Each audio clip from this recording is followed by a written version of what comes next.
Yes, I believe live-action remakes to be a genre, purely because of how much they stand out from every other form of media, usually not for good reasons.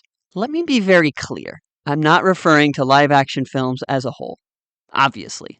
I'm referring to the live-action remakes that don't employ any heart, wit, creativity, and sometimes just basic expectations of enjoyable content. Disney is the main one to blame for this, but their bad example has also infected other studios like Netflix and Dreamworks and that one studio that made a cinematic abomination.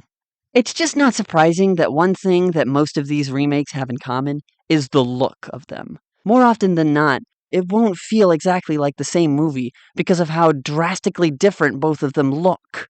And some of them don't exactly translate to a live action setting. Hence why most of them are so off-putting. And with all that being said, I'm still very excited for the continuation of the One Piece live action. But here's why it might be the only exception. In the case of One Piece, there's so much of a backlog of content that they can go in plenty of different directions, and it can still feel the same. Actually, way better, because its long-awaited pacing problem can finally be rectified. And going back to the case of Disney, the reason why none of them have ever been deemed better than the original is because when you try to do a remake of something, but make it drastically different from how the original one went, is just setting yourself up for failure.